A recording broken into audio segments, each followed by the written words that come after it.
Well, we're in Melville this week. Not a whole lot going on. Cold, kind of gray outside. So we're going to check out the one business that's open today.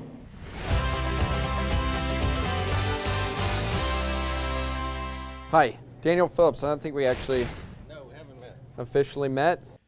For roughly the last 100 years, the town of Melville has relied on Cannatellas. 1923 is when my great-grandfather and his son, my grandfather, opened the store here in Melville. Coming over straight from Sicily in the 1880s, it wasn't originally the store business that Grant Cannatella's great-grandfather was planning on. I wanted to farm and ultimately ended up here in the Melville area. An old story that was told to me was as he was riding around or riding his horse, whatever, he saw weeds as tall as the homes here, and he felt that if weeds could grow this well, he could grow a good crop. The store passed from generation to generation, now in the hands of the fourth generation. For Grant, though, it's been an unexpected journey. Got out of college and moved away. I guess got out of high school. I was glad to be rid of the store, I guess you could say, just because it's.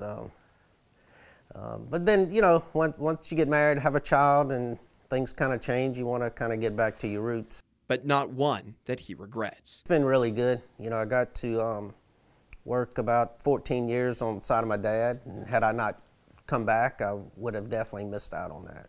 The store, now not only full of any supply you could think of, but also memories spent as a child growing up inside the store he now helps to run.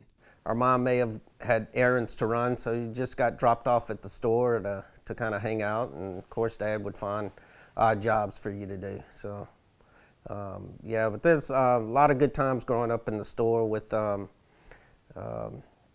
we did this, my cousins and I did this little trick with a quarter on a string, and we would get up underneath the coolers and toss the quarter out, and when a customer would walk by to pick it up, we would jerk it out. So it was that was a lot of fun.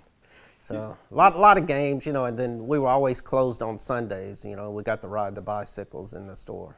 Those memories have grown into the things Cannatella's is most known for to this day.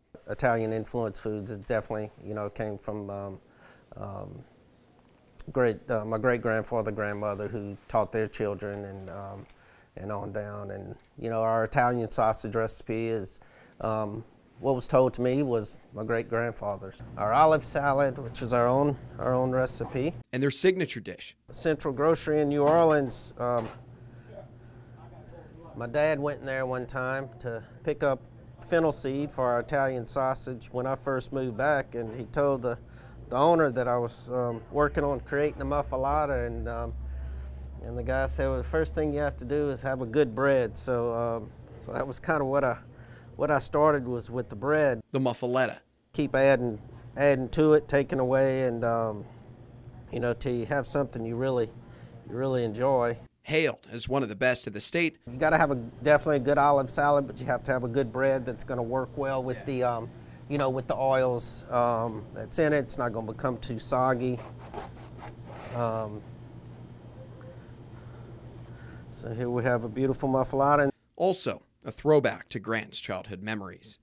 When I moved back, just try to give the store a little more diversity. Moved back, put a kitchen in at the store, did some baking, and we grew up as a muffalata was a real treat when my parents would go to New Orleans and bring back one of these sandwiches, and so something all of us kids really liked, and I said I'm gonna learn how to create a muffalata. So from homemade bread to his own blend of olive salad, the muffaletta has become one of the staples of the store.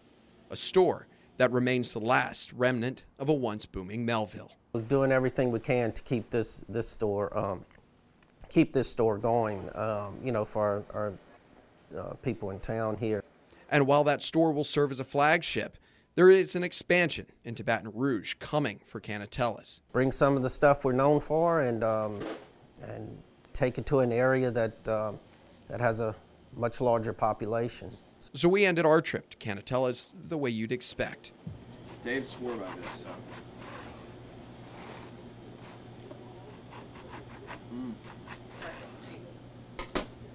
Oh, that's awesome. And Grant sent us on our way to the Lafayette-Iberia Parish border. In Melville, I'm Daniel Phillips for KATC TV3.